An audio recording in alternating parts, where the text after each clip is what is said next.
from Yontif. So he'll be back in Hashem Monday morning. Everything will be back to normal, hopefully. And I want to talk a little bit about the time that we're in at this moment. So what I'm going to explain to you now is based on these words from the Chumash. Let me first pass this around and then I'll explain it. Thank you.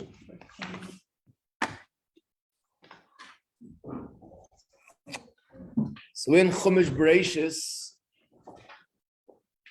Parshas Vayetze, all the way at the end. In fact, it's the second to the last pasuk before the end of the entire parsha. It says these words: the Yakov Holach Ledarko,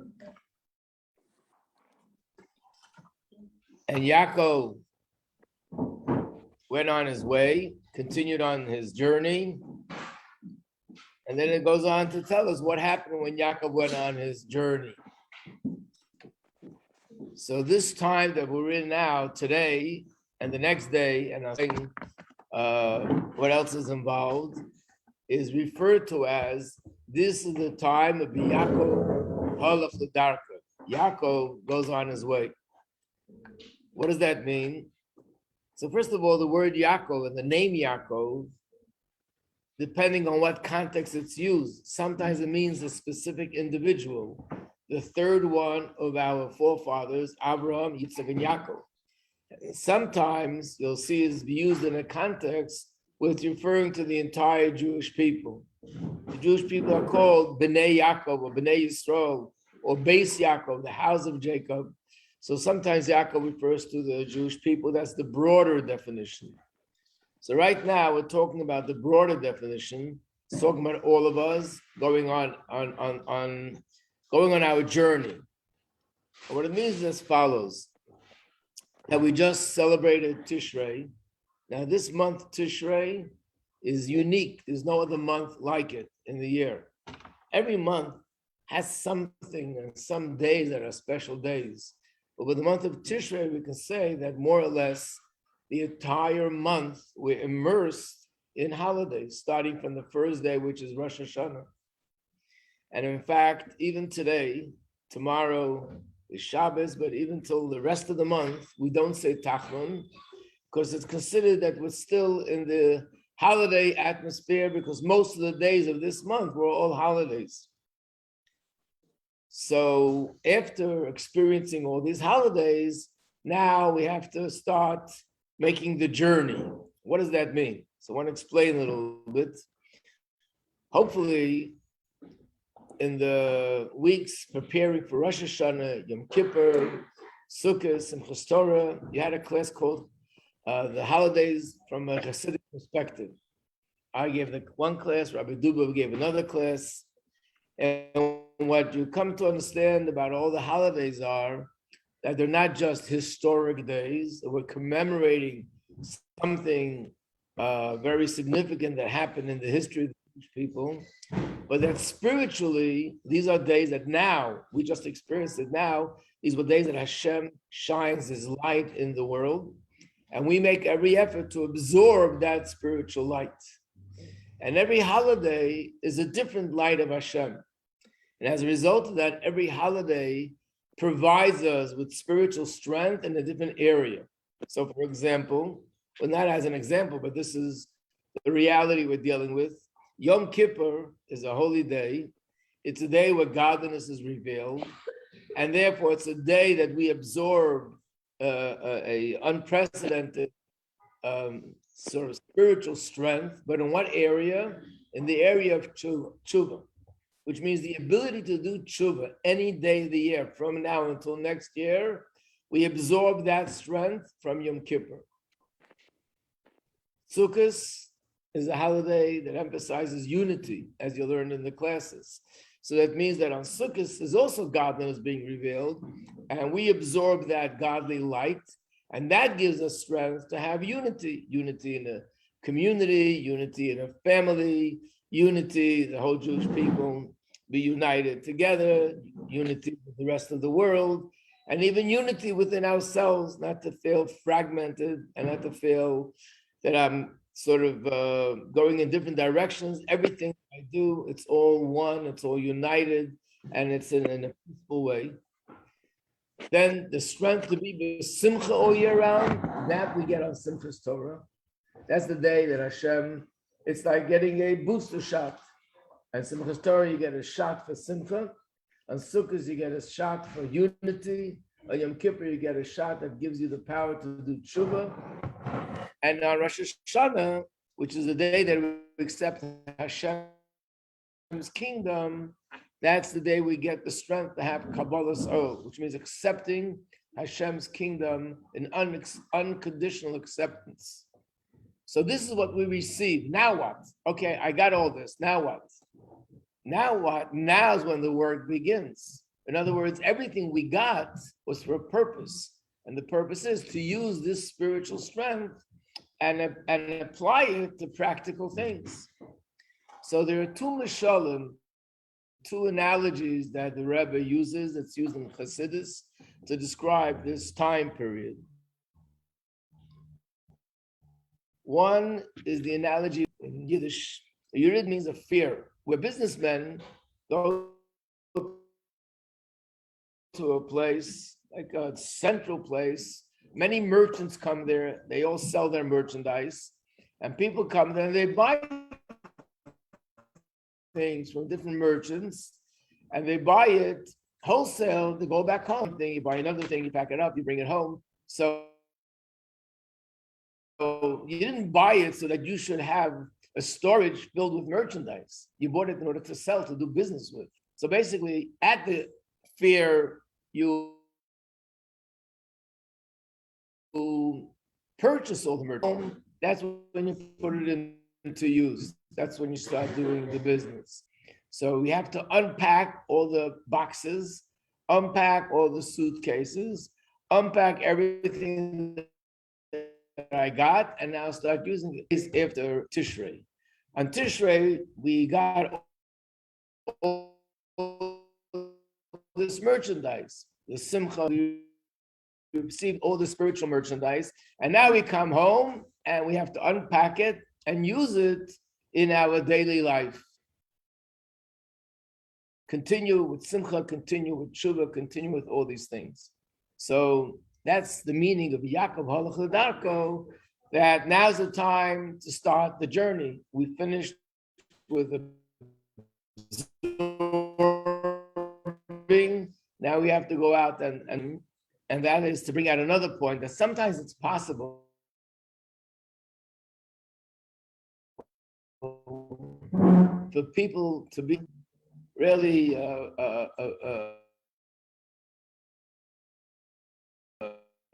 very inspiring experience, which puts them on a spirit. There's the story told that in Italy, it seems this is when they first came out with trains.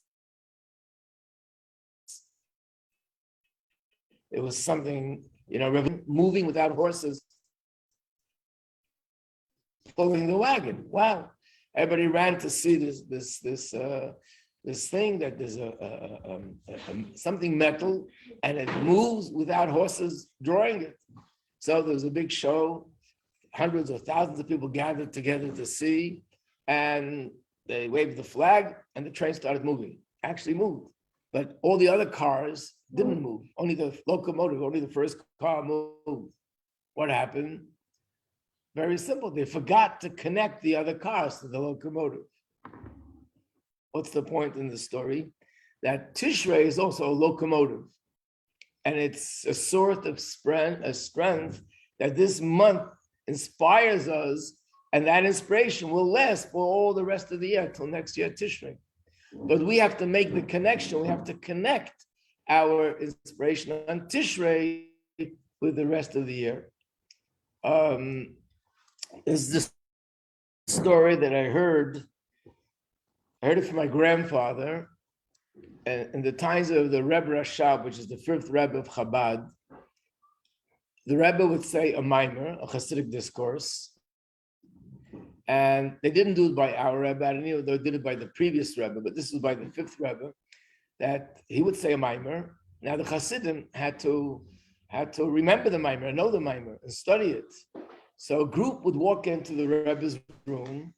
One of them, who actually obviously had a phenomenal memory and understood the subject well, he would repeat the Maimer to the Rebbe, and the Rebbe would correct them if anything needed to be corrected. My grandfather was one of those people who sometimes went in with this group. And one time when he went in, this is what happened. Then in the Maimer, he was discussing about a person that can have an inspiration and really be inspired, but then there's no follow-up to it. And the Rebbe Rashab said, as the story that happened with Baron Ginsburg. Apparently this was a famous baron in Russia, and and the story that happened was well known to everyone. He wasn't religious. He was a Jew that was very, I think he was very friendly and very, but he wasn't religious. Came Rosh Hashanah, he came to Shul, but he came to Shul riding on his wagon. In those days, they didn't have Cadillacs, so it was a wagon, a horse and wagon. Of course, you don't ride on a horse and wagon on Rosh Hashanah or Yom Kippur, but he wasn't religious. He came the whole time. Oh, he got inspired. After the davening was over, he got back on his horse and wagon and went home. Which means he got inspired, the inspiration was there, brought him to tears, but as soon as he left the shul, they tell the story that this kid was not religious, but his grandparents were religious. So while he was there, he made blessings, he wore a kippah, he did all the different things. And after the 10 days, it came time to go home. So he kissed his grandfather goodbye. He kissed his grandmother goodbye. Then he kissed the mezuzah, said to God, goodbye. I'm getting goodbye to everybody, goodbye to God too. I'm going home. So it's possible to have an inspiration and leave it behind and not take it along with us. And that's what Tishrei is. Tishrei is an inspiration, but the purpose of the inspiration is eventually to give us the strength and energy and inspire us to daven better, to learn Torah better, to observe mitzvahs better, to be kinder, to be more compassionate, to be more sensitive, to be more caring, all these things on a practical level. So in order for that to happen, we have to make the connection. Because if you don't make the conscious connection, you won't connect it. It'll be like the locomotive that never connected. So the time to make the connections now, right now, today, yesterday, today, we're in that transition period where we're leaving the month of Tishrei and we're starting to on the road. Yakov Holach Ledarko. So when does this begin? In a sense, this Shabbos. This Shabbos, which is tomorrow, is called Shabbos Bereshis.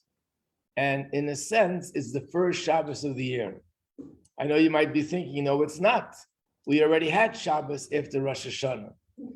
But in terms of Torah study, is the first Shabbos, because this is when we read the first parsha of the entire year. So it's considered the first parsha of the year. And there's a Hasidic saying, I'll probably be the first to tell it to you.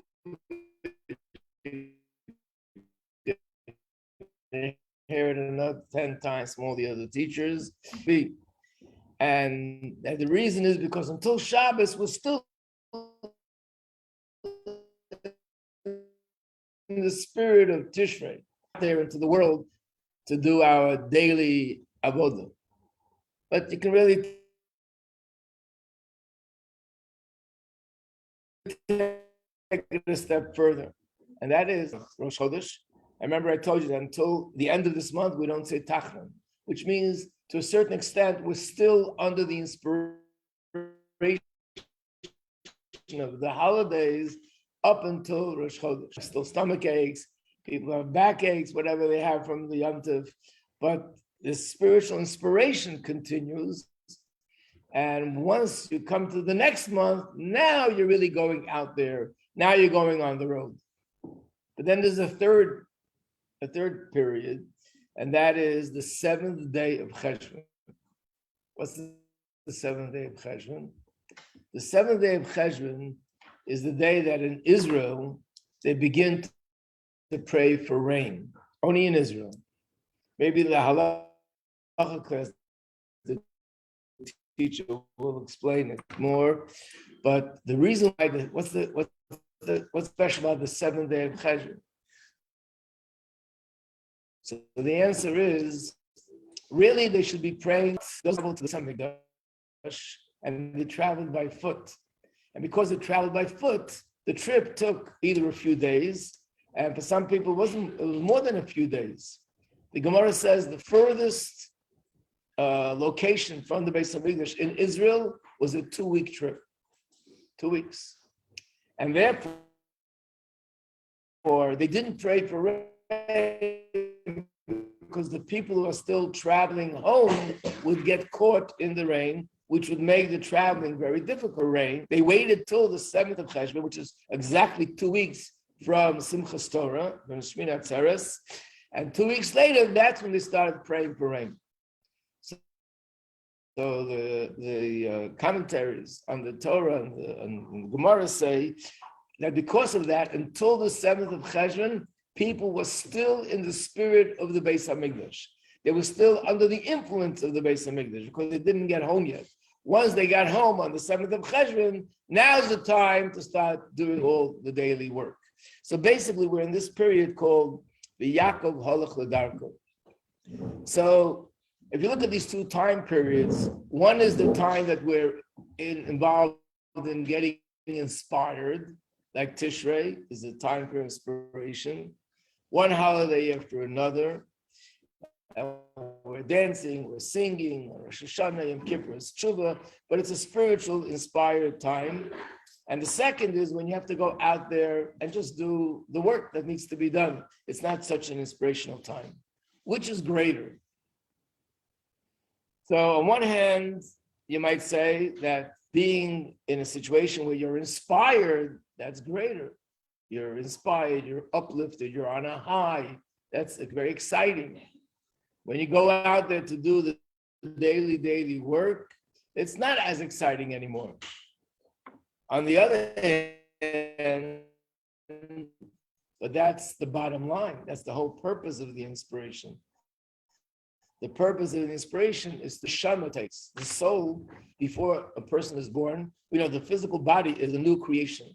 That's through Hashem and the parents, the body comes into being. But the soul existed before. And the soul existed in Shemayim, in heaven. It's in the heavenly realm. When a baby is born, the soul descends from heaven and gets invested in the body and lives its physical world, and being invested in the body is considered a descent. A godly environment, there's only goodness, there's only happiness, there's only light and brightness. And therefore, for the soul to come down journey,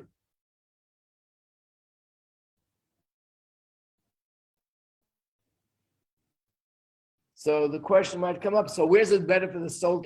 Up there is much more inspiring.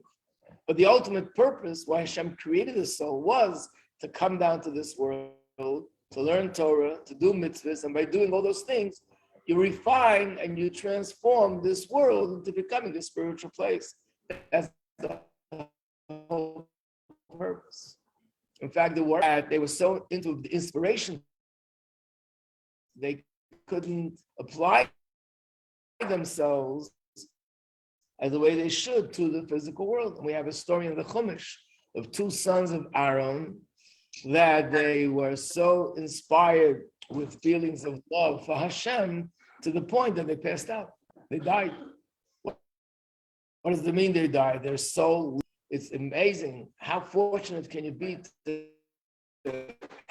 have experience such intense emotion.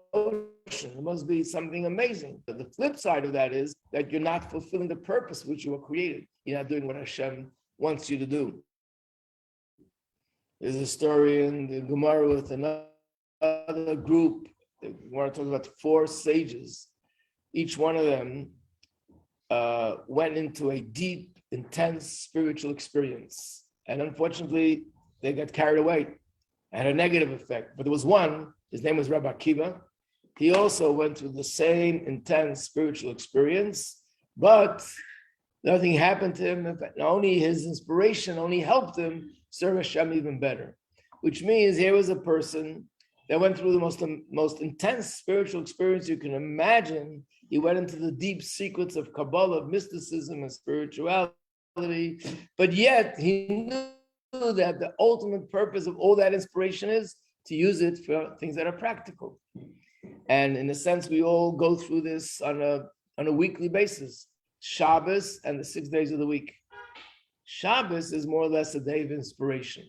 We don't have to go to work. Not only we don't go to work, we're not even allowed to think about work. We're not allowed to think about money. We're not allowed to think about the bank. We're not allowed to think about all the bills and all the issues that I have. It's a day that I'm supposed to be immersed in spirituality, davening, learning, family sits together, you have meals together, and you enjoy the holiness of the day. This 6 days of the week is not Shabbos. You got to go to work. So nevertheless, you have the same question. So which is a greater day? Yes, spiritually, Shabbos is a greater day. But in terms of the ultimate purpose of why Hashem created us is to turn this physical world into a spiritual realm. That's more or less the 6 days of the week, not Shabbos. Because that's when we go to the business world. We're dealing with money, we're buying, we're selling, we're doing all sorts of work in the field, whatever work we're doing. And by doing it the way Hashem wants, we're elevating and transforming the world. That's the ultimate purpose. So therefore, we have to remember what the ultimate purpose is in all these things. And the way Hashem set it up was that because there's an advantage in both, Hashem set it up that there are certain people that they're more dedicated to the spiritual, to the inspirational realm. And there's certain people that are more involved in the practical realm. For example, in old generations, there were Jews that they would be people who study Torah all day, or they teach Torah all day. So they're in a spiritual world. Either they're davening or they're learning. They don't go out to do business. They don't deal with business, with money, and with all the issues and all the challenges that come up in the business world, with challenges with tznius, challenges with kashrus, challenges with honesty. They don't have to deal with it. They're in a spiritual world. And then there are those people that are not such great Torah scholars, and they don't spend so much time on Torah study, but they're out there doing things in an honest way, in a kosher way, in a proper way. And there's an advantage in both. So Hashem set it up that there are certain Jews who do this kind of work and others who do a different kind of work. In the times of the Beis Hamikdash, they would work in the Beis Hamikdash. So they went to the holiest place of the world, and over there they did the services serving Hashem, and they didn't have to deal with all the challenges that are outside. And the rest of the Jewish nation, in fact, the majority of the people were out there doing all these things.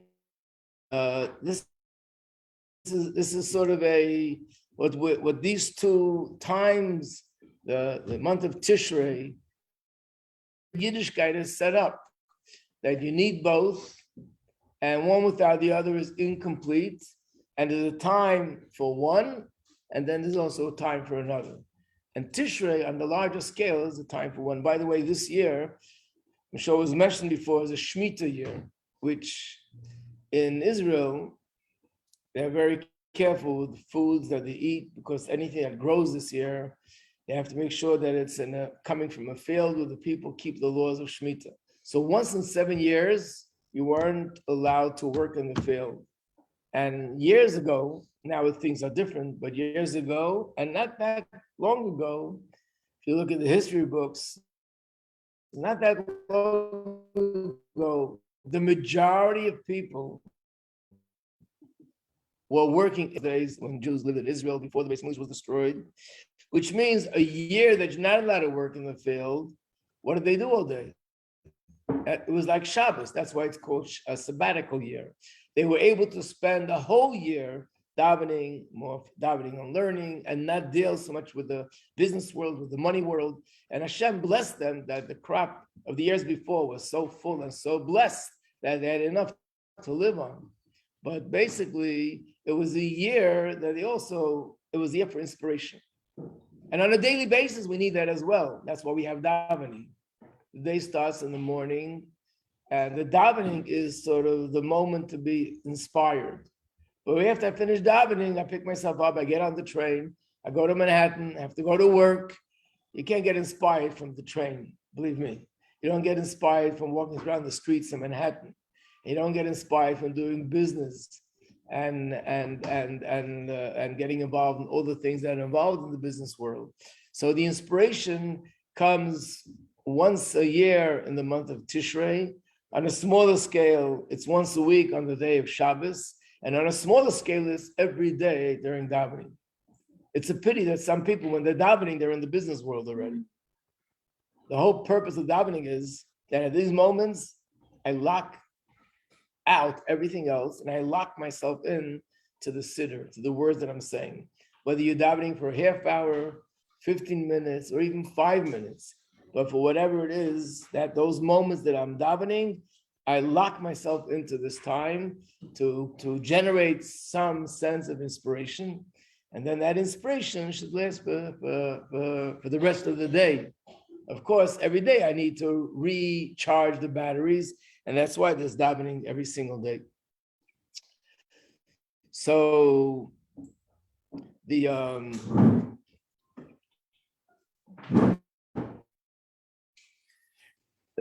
if you look at yourselves, you're all now here in the yeshiva and you're studying Torah. It doesn't mean that, so this is the most important thing. It means that right now in your life, this is your time to absorb. And then later, after you finish studying here, that's the time where you start a community.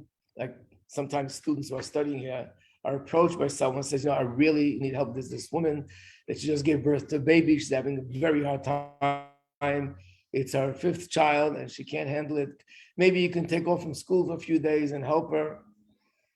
And you'll be told, no, you have school, you have to be studying. How could you be so insensitive? And the answer is everything has its time. For you, students, not just you, all yeshiva students, that's the Shabbos of their life. Tishrei is once a year. Shabbos is once a week. Davening is once a day. Yeshiva study is once in a lifetime. And this is that once in a lifetime. And this is the time that you absorb. And you can talk to people in yeshiva 20 years ago, 30 years ago, 40 years ago, and 50 years ago. They tell you they still are drawing their spiritual strength from those few years that they were studying in the yeshiva, because that's the time to absorb. And after you absorb, now's the time as the Yakov Holach Ledarko, to go out on the road and to apply everything that you've studied. Now it's true that when it was Tishrei, things weren't so easy, and especially this year, it was a very difficult Tishrei. Why am I saying it's a difficult Tishrei? I always say that Mechon Liyadus would be amazing if it would be in Australia. Australia starts school in February, and have months and months to learn, and then months later comes a month like Tishrei, which is hectic. Here, you just came, before you had a chance to cough, boom, you're thrown into one holiday after another holiday, one meal and another meal and another meal and another meal. You walk down the streets, there are thousands of people. You walk into a store, you have to stand online for hours. You don't have this all year round, it's only now. But it's as soon as you got here, before you even had a chance. And Tishrei is not easy. Simchas Torah, people are up all night and they're dancing every night in Chabad. It's even better. You're up every single night of Simchas Beis HaSheva and dancing. It's all something which really is very, very exhausting in a way. But it's an exhaustion which is pleasant. In fact, the Gemara says, and the Beis Hamikdash wasn't so simple. You realize that when the Jews came to the Beis Hamikdash, all the Jews were there together at the same time. How big was the place? It wasn't huge. It wasn't like a stadium, a baseball stadium, Lahavdil. I don't even know if it was, I think it was not even as big as 770. And yet everybody fit in. It says it was one of the miracles. When we were there, they were all squashed together. But it says in Pirkei Avos, Ethics of Our Fathers, one of the miracles was that no one ever said, "Oi, it's so difficult to be here," because the pleasure of being in the Beis Hamikdash and being in a place where godliness is revealed was so overwhelming that it didn't bother them, and they enjoyed every moment they were there. So basically, it's not easy. The time, there's a lot of difficulty and out of schedule, especially the last days of Simchas Torah. Everything's out of schedule. But if you think of it, that ultimately this is a time of inspiration, and that's what it's all about. So therefore, we can appreciate the time that we had and to use it in that way. So in that vein, I want to share with you a letter that someone wrote to the Rebbe, and what the Rebbe answered that person. You can pass it down. Yes. What? Thank you very much.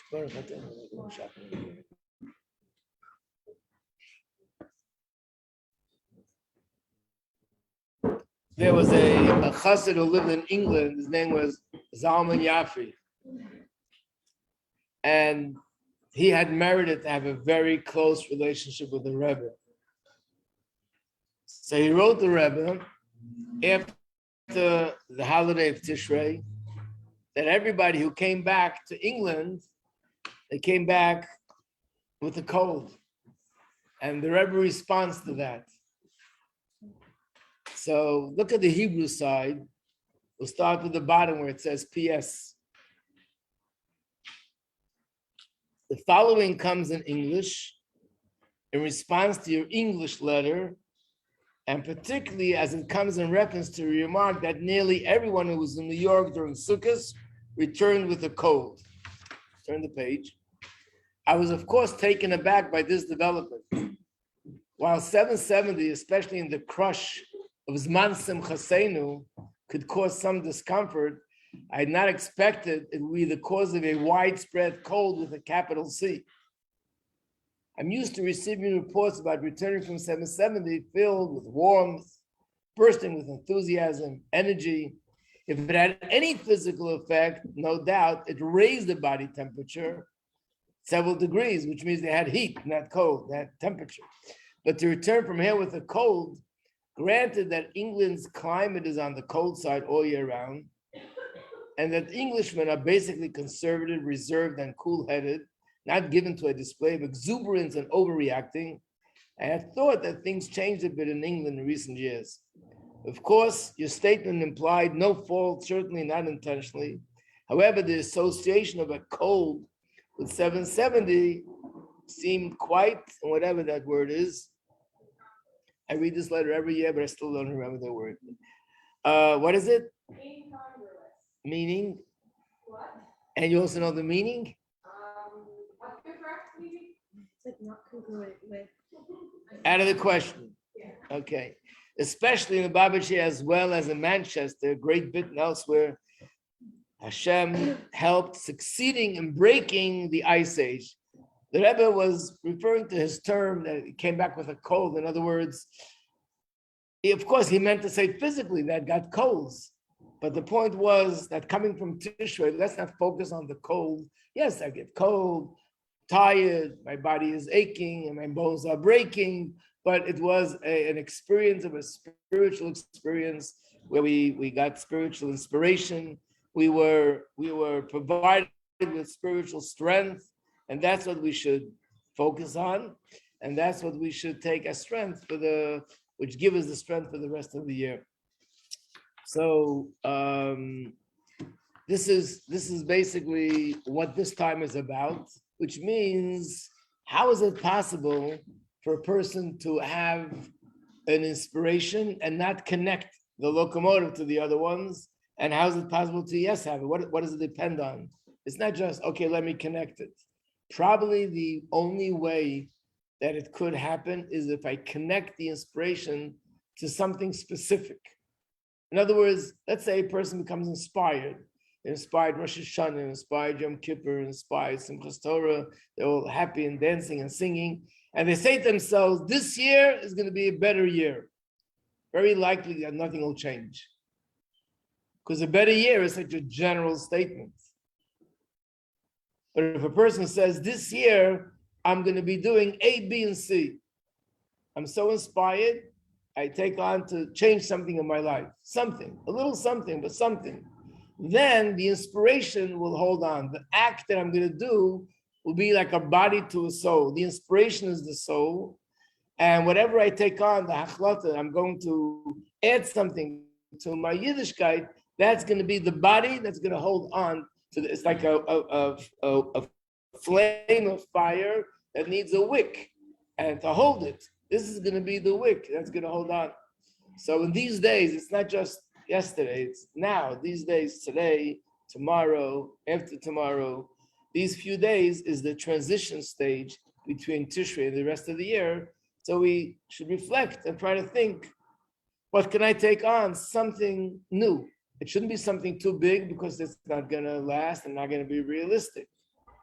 It should be something new. That's the main thing, that it's new. It could be small, it could be a little thing, but as long as it's something new, I'm adding, I'm moving forward, I'm advancing somewhere in my Yiddishkeit as a result of the inspiration. Through that, the inspiration will last and the inspiration will be something permanent because now it has a body, so the soul won't float away. And that's what happens these days. That's the thing to focus on.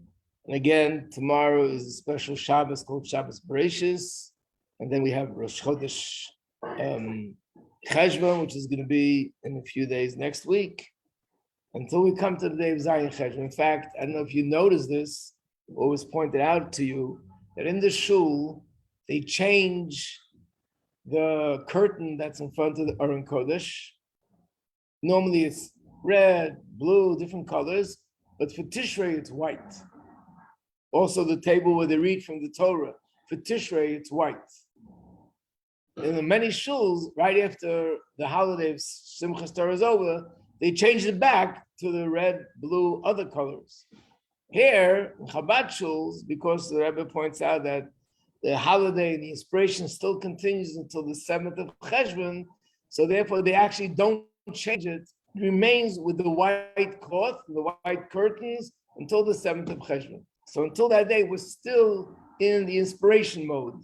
And therefore, it's still a time where we can take the inspiration and attach it to something practical as an anchor and to make it last. Okay. So now level 1 will stay here. This is